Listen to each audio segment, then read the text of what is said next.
bañ a biaisé tam enquête yi. waaw loolu da ciy am solo bañ a yàqal enquêteurs yi seen liggéey. loolu daf ci ndax lépp leer. waaw ñooñu moom suñuy collaborateur lañ. c'est ça ñu ngi leen di nuyu bu baax a baax.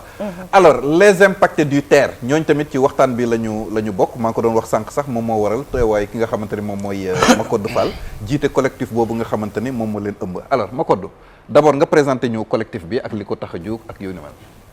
waaw jërëjëf Pape donc di la remercier encore une fois sa invitation bi ñu invité fii ci plateau Balance di wax ni Impacté Terre c'est un collectif bi nga xam ni tout le long du tracé ñi nga xam ni terre bi moom moo yëkkati seen kër donc ñoom ñoo réunir former un collectif pour défendre seen intérêt parce que boo xoolee soo ba léegi yéen a ngi waxi justice mais li ñu leen def c'est injuste parce que Sénégal defe naa ni projet yu mel ni TER BRT ak yeneen projet yi ak autoroute à péage ay projets yi nga xam ne yu innovant la ak voilà donc ay projets yu rëy la ci état du Sénégal donc genre projet yooyu aussi day déplacer ay centaines de milliers de personnes donc moo tax it dañuy ne réinstallation involontaire la te lii nga xam ne tey yi bailleurs yi moom nañuy jël di ko jox xaalis état du Sénégal defe naa ni loolu bailleurs yi dafa am la nga xam ni dañ koy tënk ak waa état du Sénégal maanaam pour ñu respecter la réinstallation involontaire ñu planifier ko ba nga xam ni du am ay dégâts parce que tuxal ay njaboot yi nga xam ni dëkk nañ ay 100 ans un siècle wala plus donc nga déplacer leen d'un point à un autre donc loolu day am ay dégâts ñun nag suñuy textes yi et tout ça prévoir uñ ko y a que la d'expropriation cause d'utilité publique du 2 juillet 76 bi nga xam ni tey jii vraiment ñu ngi ciy wax mais dafa limité quoi dafa limité. ok mais moo tax boo xoolee localités yi c'est tout le long du tracé de Dakar à deuxième phase bi léegi à fële Diamniadio. ok à Diamniadio en passant léegi Sébikotane dem ba aéroport AIBD donc ñi nga xam ni dañoo dëkkoon foofu ñun presque man je suis né à Thiaroye. maanaam dañ leen yëkkati te joxuñu leen fenn non joxuñu ñu fenn parce que dañuy yëkkati donc au début c'était du temps de Macky Sall. moo ñu vraiment indi terre bi donc dañu def ñuy yëkkati mais ci yëkkati boobu tamit ay indemnisation yu dérisoire nañu proposé woon on s'est opposé pour former ce collectif là pour défendre nos intérêts donc ba mu demee ba xam ne ñun ñii duñu quitter les lieux pour libérer l'emprise ci la xamee ni vraiment li ñu ko wax noonu dëgg la tamit parce que il nous avait reçu ñu gis ni non seulement l'indemnisation était dérisoire mais ensuite mënuñu Ablaye Wade def l'autoroute à péage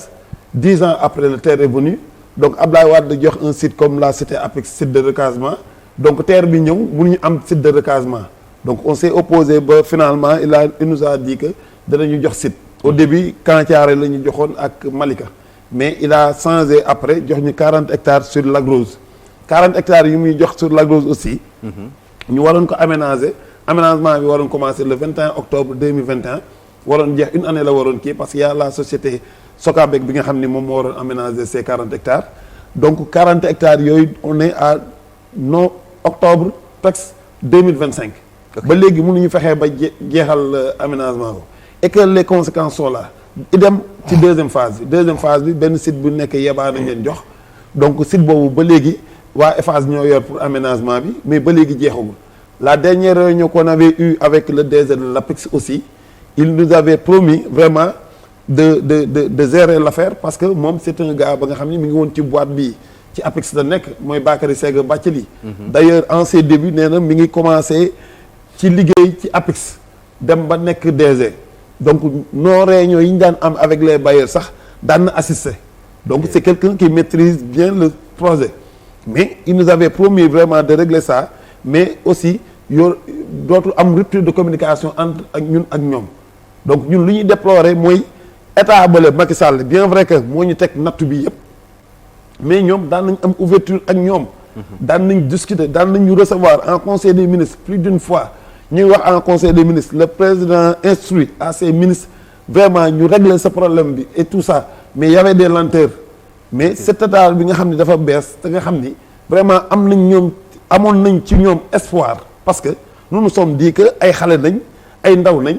vraiment te ñoom injustice moo tax ñu àgg fi ñu àgg noonu. donc mënuñu gis injustice bu doy ni tous ces déplacés du terre ñu salfaañe seen ak seen yelleef ñoom mënuñu rétablir cette injustice là vraiment ñu déplorer ko d'autant plus que Ousmane Sonko il venait dans nos manifestations bu ñëwul tamit da daan yabal ay ndaw ñu ñëw suñu manifestation vous vous rappelez que la première question écrite bu mu bindoon Assemblée nationale ne le TER c'est 1200 milliards parce que il avait eu à travailler avec nous sur ce dossier là ba wax loolu di ñëw di assister di ñu dimbali di ñu taxawu ne lii état bi def ñu c'est pas normal li ñu fay war nañu fay le quadruple de lu ñu fay et tout ça arrivé au pouvoir ñu bind ko sans réponse lu mat 5 courriers idem président de la République aussi le DG l'APEX même chose donc loolu moom vraiment dañ koy nakarlu carrément parce que mënuñu concevoir ñoom ils sont là pour les populations mënuñu nakar wax ne dañuy def jubal jubanti alors que cette injustice ba nga xam ne ñun traversé nañ 9 ans de 2016 à nos jours ñuy xeex xale bu fi judd na ba dem école 9 ans avec toutes ces familles yi nga xam ni man j'en connais ci dossiers yi des familles yi nga xam ni dañuy jënd kër ñu nax leen ci seen kër dossier bi mujjee tribunal ils sont devenus des locataires te locataires yi seen jugement yi ñu àttee tribunal sax ba léegi génnagul ñu topp ci di daw seen njaboot yi tas ay sëy tas nañ ci ay nit dee nañ ci ay mag ñi nga xam ni chaque jour ñu ñuy tàggee ay nit ju dee ndax lii ñi nga xam ni mosu ñoo feebar mais déplacement bi moo leen indil torox tànge moo leen indi feebar y a des gens yi nga xam ni ay xale yu ndaw jàngatuñu école à cause de ce bout de terre là y a des gens yi nga xam ni qui ne veulent même pas voir le terre traversée au nom de quoi pourquoi le Sénégal tey jii ñuy def Taïf di wax d'autres domaines di wax yeneen affaires yi nga xam ni bàyyi le terre ak ñi nga xam ni tey jii ñoo leen lor te kenn def leen ko loolu suñu état yi ba pare il continue di def la sourde oreille le mutisme pourquoi au nom de quoi te ay autorités nañ ñi nga xam ne dañuy war a régler ce problème là ñu xam ko am toutes les informations kenn du ci wax boo leen bindee du ñu tontu au nom de quoi fan nañ teg loolu teguñu ko fedd moo tax ñun on va se battre bu ñu yaakaar ne ni ñoom li ñu def ba yëg ci kaw état ñun dinañ xeex ba suñu ak suñu yelleef ñu jox ñu ko. on va le faire incha allah bu neexee yàlla. alors waaw professeur. voilà donc li mu bëgg wax bi ma dégloo Macodou Fall. li nga xam ne ñooy impact du terre boo xoolee xam nga yoon bu soxlaa sa suuf da nga ko koy jox mais dafa am benn indemnisation bu mu lay defal. parce que cité na sànq article 76 la loi 76 67 2 juillet 76. donc relative à l'expropriation pour cause d'utilité publique. maanaam dafa nekk benn procédure administrative boo xam ne nii donc autorité publique mën na contraindre ki nga xam ni moom këram mu séddee ko mais en échange d'une juste et préalable indemnisation. léegi indemnisation bi avant ngay dem la jug la wala. voilà indemnisation boobu ñoom dañ leen notifier woon d'abord parce que kenn ku ne dañ leen di notifier. maanaam pour ñu libérer emprise bi. si kaw loolu am na ay dossiers yoo xam ne ni impact yëpp fournir nañ ko y a une commission mise en place yoo xam ne ni ñoom ñooy saytu dossier boobu moom wax na ay sites de recasement comme indemnisation mi ngi am sites de recasement yoo xam ne dañ ko war a aménager suñ ko aménager am na ay sociétés yoo xam ñoo ko war a gérer pour faire la réalisation kon déjà indemnisation mi ngi dugg mais xëy na suivi bi li mu wax moo ci amul beneen aspect bi am ñoo xam ne jox na leen ñu jëndi kër mu am litige xam na kon kooku moom donc du projet bi moo indi problème pour beneen affaire la parce que jox nañ la dem nga jëndi kër mu mujjee tribunal ça veut dire que intermédiaire yi wala ka nga séq a jënd ba moom moo jël terrain jàmbur jaay la ko si loo xam tegu ko fenn kon ba léegi foofu indemnisation dugg na léegi nag man li ma koy laaj mooy ndax yéen li ngeen di laaj indemnisation bi am na wala amul ndax jox na leen ay terrain comme ni nga ko waxee il faut leen aménager wala ndàmpaay bi nga xam ne nii tey moom leen jox moom moo doyut xaalis bi nga xam ne moom leen war a jox loolu ngeen xeeb te bu boobaa aussi da ngeen ni ko ne contester ko donc auprès donc de l'autorité publique. d'accord waaw merci beaucoup si sa laaj. donc xam naa ne temps bi dafa gàtt moo tax ma bref noonu mais loolu mën nañ ci wax à l'aise parce que boo xool dama ne dafa am ay manquements suñu état yi ci processus de réinstallation involontaire moo tax banques yi bu ñuy ñëw dafa am leneen luñ ci dolli. liñ ci dolli mooy avant indemnisation mooy avant que ñuy wax projet l'étude de faisabilité étude impact environnemental ak social étude yi nga xam ni tey jii dañ koy def au préalable avant tout déplacement maanaam des réunions de partage da nga xam ne da nga koy def ak les populations te du état moo ko indi ce sont les banques avec le OP 4.12 de la Banque mondiale wala SO2 de la BAD yëpp gis nañu moom moo financé projet TER bi mais loolu yëpp pour encadrer li ñuy wax noonu gis nga conséquence bi am tey jii nit ku jënd kër ñu nax ko ci loolu bokk na ci conséquences yi nga xam ni cette réinstallation si seen bu ñu ko encadré bu baax loolu lay indi loolu laa la cité am na ñi nga xam ne ils n'ont pas de maison de propriétaires de maison ils sont devenus des locataires parce que amuñu kër parce que c'était pas encadré deuxièmement li ñu naroon def c'était 14 milliards nañ waroon indemniser ci ñëpp globalité bi yëpp 14 milliards PAP agricole mooy ñi doon bay ci waax bi les maisons concessions yi ak les commerçants marché Thiaroye ak marché yu traversé yëpp tout c'était 14 milliards nañ ko ñu xool ni c'est tellement dérisoire que les 19 200 yi ñu waxoon boo ko jëlee jël impense bi nga catégorisation bi ñu def ci impense bi ça ne te fait même pas 11 millions 12 millions 11 millions 12 millions tu peux pas avoir une maison à Thiaroye Gare ni à Pikine ni à Dalifort nañu waxante dëgg donc ce qu'ils avaient fait ñun dañ cee opposé carrément def une contre-proposition d'ailleurs lorsque Macky Sall jëlee le guide des déplacés dafa jël affaire bi dugal ko ci mbalit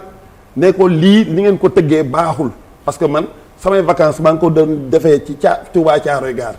Touba Thiaroye laa doon def vacances foofu ay kër yu mag ñoo fa nekk nii ak nii la demee donc looloo tax ñu joxaan ñu benn site de recasement te indemnisation mixte la maanaam dañuy jox xaalis jox la site de recasement pour des chefs de ménage aussi am na ñoo xam ne boo leen joxee xaalis 20 millions par exemple mu am 3 chefs de ménage nga xam ne ku nekk ak sa njaboot bu ñu ko séddaloo 20 millions ku nekk ñaata lay jël 7 millions donc loolu waruñu dañu war a fay conséquemment sans tenir compte des barèmes parce que Sénégal suuf si régulariser wuñ ko ba nga xam ni tey jii ñu ne le mètre carré temps la war a jar à Rufisque wala temps la war a jot à Thiaroye Gare donc loolu yëpp traversé nañ ko mais indemnisation yi dafa motul ba pare conséquences yaa ngi fii mooy ni tey jii bu ñu la joxoon sa xaalis nga dénk ko benn quincaillerie nga ne dans 2 ans wala 3 ans damay tabax en fin de compte da ngay lekk xaalis ba jeex di xaar sa terrain bi mënul pare. les délais qu'ils avaient dit que terrain yi dana pare ba léegi benn terrain mënul pare comment se fait-il dan nga mën a comprendre état naan ñu ay logements sociaux nga dem à Bambilor ñu naan waa CDC ñi ngi def xaw ma lan alors que l'état a fait un TER ba nga xam ni a déplacé des centaines de milliers de personnes ci TER bi mënul leen recaser li tax ñi la ci dans cette loi là dañu ne indemnisation juste et préalable. préalable mooy lan dañ la war a déplacer loger la ba pare. donc fay la ba pare door a dawal seen projet loolu moom mooy yoon. moo tax léegi li ñuy wax ci suñu communication ñu ne aux Sénégalais que l'état état yi dañuy am ni ay projets yu bees. maa ngi dégg ñu naan Dakar mégalopole xaw ma Dakar lan ak lan dama ne aux Sénégalais bu kenn nangooti état di jël sa kër tant que fayulu ba pare tant que recasé wu la. parce que conséquences yaa ngi nii TER bi dund nañ ko. la preuve en est que ils ont rétabli l'erreur qu'ils avaient commis ci TER bi ci BRT bi parce que la Banque mondiale ci BRT bi c'est le OP 4.12 de la Banque mondiale qui respecte les normes de réinstallation involontaire moo tax ci BRT bi déggoo ci bruit déggoo ci dara. ils ont réinstallé les déplacés am benn site bu ñu leen jox ba pare jël xaalis bu bëri jox leen est-ce que wax nañ waxuñu mais ñun non seulement dañu lésé bu baax a baax mais suñu njaboot yi nga xam ne impacté par le projet TER ñi nekk extérieur ñun ñëpp lañ tas les conséquences kenn mënu ko mesurer tey ji boo leen defoon micro trottoir ngeen dem seet leen ngeen wax ak ñoom mais sa yaram sax day daw. mais est-ce que yéen a ngi mener ay négociations ay discussions. ak ñoom. mais nee naa la mutisme état. l'état bind nañ mais amul. l'administration elle est écrite.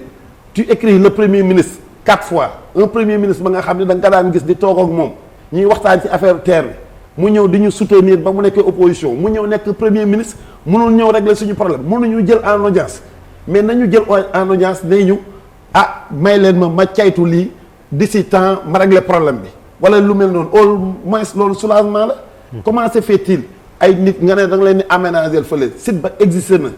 décret bi jël nañ ko ñu ngi commencé di aménager ñu dikki ba jàggal yàlla arrêt total des travaux et personne n'en parle arrêt travaux yëpp évolué wul ñun ñu toog di xaar dama ne on va se battre. ñaata famille plus de 3000 familles. c'est 250 000 personnes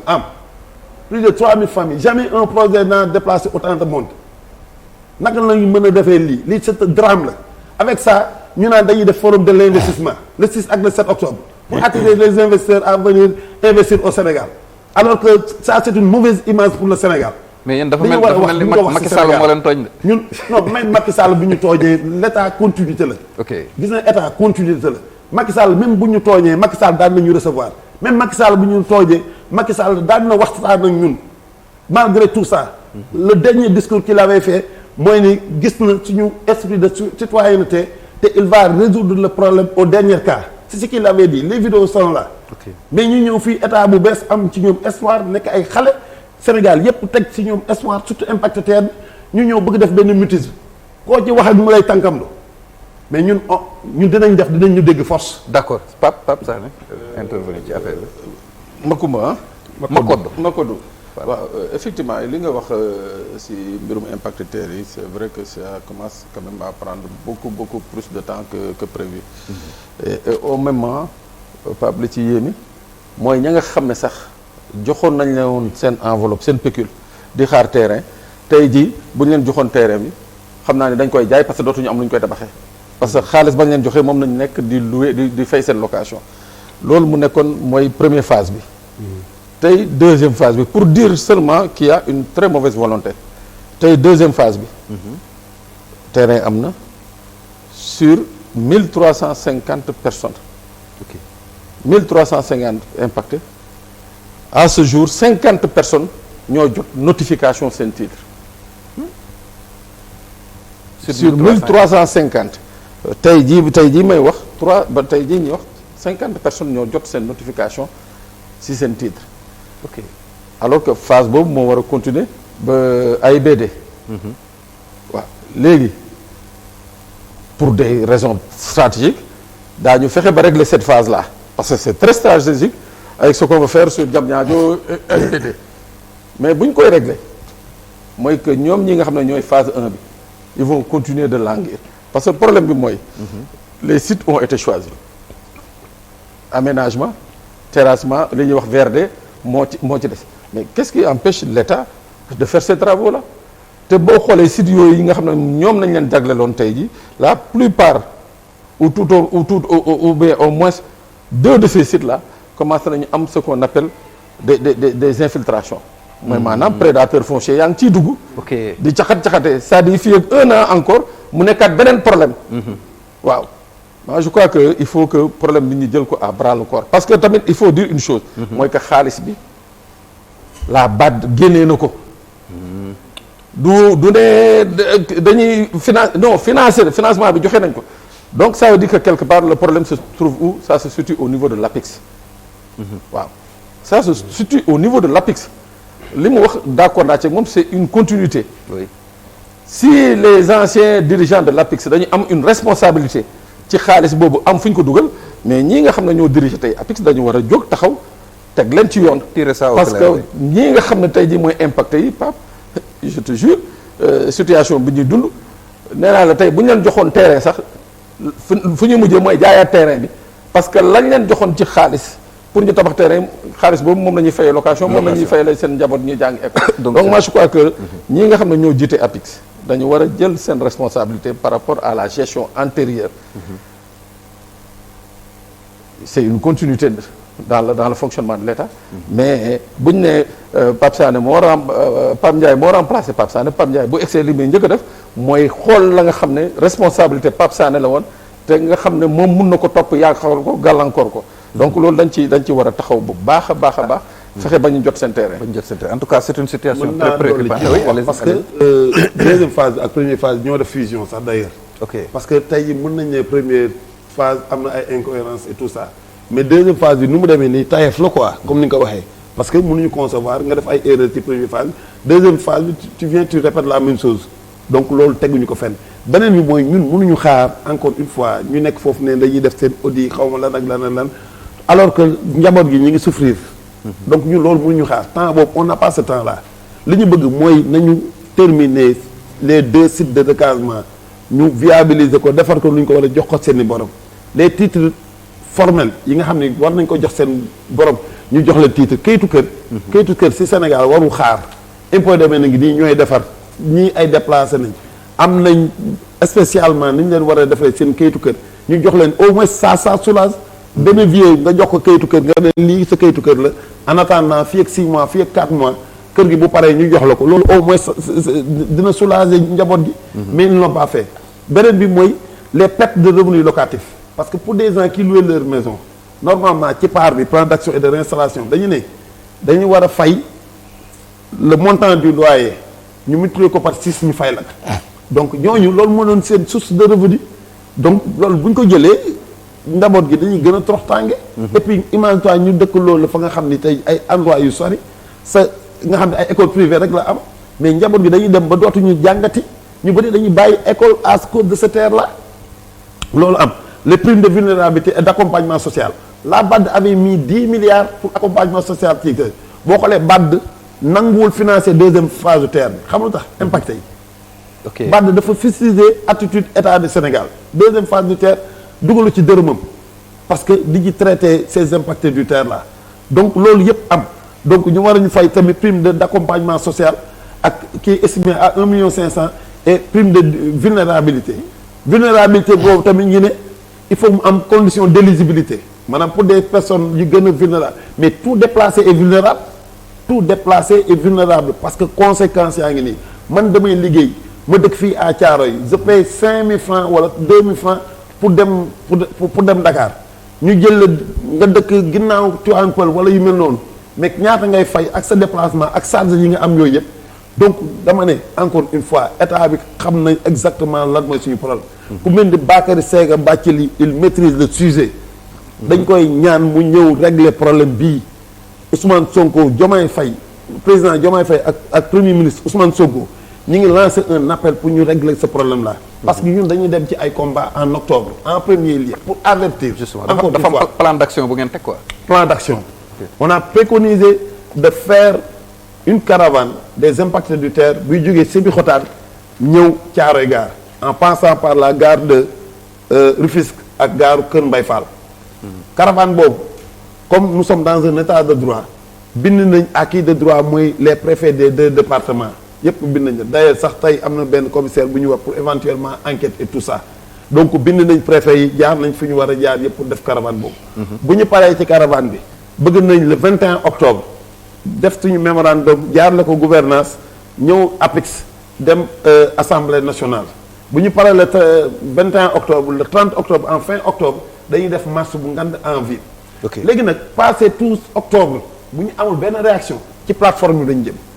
on ne va pas accepter ñuy inaugurer la deuxième phase du TER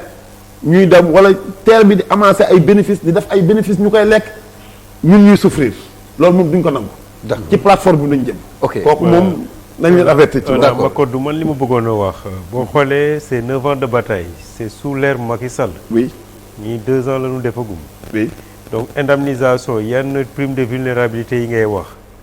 est-ce que critères yooyu dañ ko tenir en compte sur l'indemnisation parce que man li ma xam. bu def indemnisation on tient compte donc de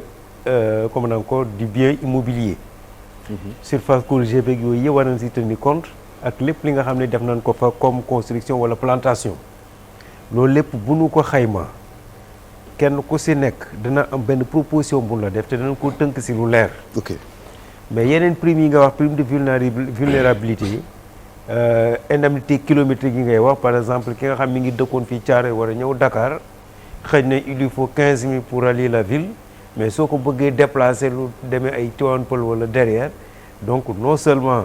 donc du point de vue temps dina ko jël mais également xaalis bi mu wax xam ne war na ko passe aussi dina xam ne ki mais loolu est-ce que indemnisation da ciy tenir en compte je ne pense pas. waaw moo tax man la li nga wax noonu li nga wax noonu c'est obsolète. parce que boo xoolee loolu lu yàgg la. loolu suñu loi yi amul dara lu ñu prévoir. voilà li ñu en matière de réinstallation amul dara lu ñu ci tëgg. d'ailleurs les bailleurs da ngeen dem ngeen lire ngeen xool exactement lan lañ ci wax ñoom dañu mesure maanaam comme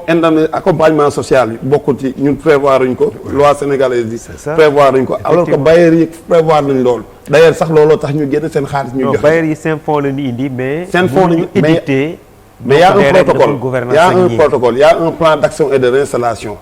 gis na en matière de réinstallation involontaire ñu bëri maîtriser wu ci lu bëri. parce que y a benn document bu ñuy bind par un plan d'action et de réinstallation ak un plan complet de réinstallation PCR. donc mécanisme yëpp mi ngi ci biir. nan la ñuy déplacer encadrement yëpp parce que tubaab bi xam nañ ñun nit ñu ñuul ñi ñoo xamul lu bu bari ba pare mën naa ne sax soxor c'est de la méchanceté mooy nga jël un terre de 1000 et quelques milliards soi-disant yow amoo looy defal pour déplacer ay njaboot jàmbur di leen jox ay 14 milliards pour indemnisation ay 19 200 pour ay terrain nga fay ko te yow mii nga wóor ni 19 200 mënu ko am fenn terrain à Dakar nii à Thiès. waaw mais sous l'enseignement bi leen ko joxee yéen. waaw accepté ngeen signé ngeen parce que am na ñun jox ñu ñëw signé. non dañu rehausser le barème damay laaj rek dañuy rehausser avec Macky Sall dañuy rehausser le barème. moo tax ñu nangu dem en commission de man j'étais là-bas en commission de conciliation. de 7 heures. durant 3 mois. 3 mois et demi. de 7 heures à 2 heures du matin des fois 3 heures du matin. c'est le collectif qui a concilié toutes les PAP. ñëpp jaar en commission de conciliation. Papa Ndiaye. fii la dëkk ci koñ bi wala fële la dëkk dafa ñëw ak njabootam mu ñëw toog ñu waxtaan ba jubóo. moom mu ñëw ñu signé mooy acte de conciliation. Très bien. et de non recours boobu. noonu lañ demee ñu la tu as droit à un terrain de 150 mètres carrés. une indemnisation un prime d'accompagnement social estimé à 1,5 million, un prime de vulnérabilité estimé à 1,2 million. donc ak say perte locatif moom dañu lay defal dossier. comme ça nga daal di li sa locataire fayee ko moom ngay fayee ko. D'accord. donc loolu c'est un protocole signé la nga xam ne tey jii dañ ci waxtaan ba juboo ko. Ok. donc loolu bu amee ay manquements am nañ droit ñu wax ko te dafa yàgg. d'accord Voilà. d'accord merci beaucoup Macodou ñu bàyyi la nga tàggatoo rek daanaka temps bi waaw jeex. tàggatoo bi rek mooy di faire un appel à tous les impactés du terre. ñi dëkk Colobane Dakar Yaraax Dalifort Pikine Thiaroye Kër Mbay Fall Yëmbal Rufisque ba deuxième phase bi Sébikotane ak les commerçants les PAP agricoles aussi ñu war leen fay ñoom tamit jël seen tool léegi rek la seen coordonnateur doon wax ma am na ñi nga xam ne seen doom yi amuñu sax fu ñu jaayee ñee dañuy dem ay pousse-pousse te dañ daan yor ay tool ci biir wax bi ñu war leen fay aussi benn site de recasement à Thiès ba léegi joxuñu leen ko war leen fay lu met 71 millions la nga xam ne tey jii perte la yi nga xam ne ci seen surface bâtie et tout ça joxuñu leen ko donc di faire un appel aussi aux autorités de ce pays vraiment ñu geesu impacté terre bi parce que lutte bu jógee 2016 ba à nos jours vraiment war nañ ci wax balaa leneen di xew parce que tey ñun on peut faire l'actualité mën nañ def l'actualité parce que il suffit nga def benn drame bu ngan on va parler que de vous te loolu waruñu fa àgg. nous sommes dans un pays de droit donc nit ñi boo leen tooñee surtout ñoom tooñuñu ñu bees ñi tooñ mooy ex régime bale ñoo indi problème bi yëpp. mais ñoom dañuy ñëw doon kii bi problème bi donc li ñu war a def rek mooy ñu revenir à de meilleurs sentiments. prêter les oreilles attentives au moins recevoir nit ñi wax ak nit ñi parce que nit ñi tamit ay nit nañ. comprendre nga boo leen waxee lu ñu mën a dégg. mën nañ bàyyi may la le temps que nga gérer wu loolu mais il faut qu'il communique avec les gens. D'accord. mënuñu concevoir tout ce temps là dañu communiquer di woo à tous les impactés du terre pour la mobilisation du 4 octobre ak sénégalais ñi ñëpp nga xam ne dañu solidaire ci impacté terre bi ñu ñëw jàppale ñu ci cette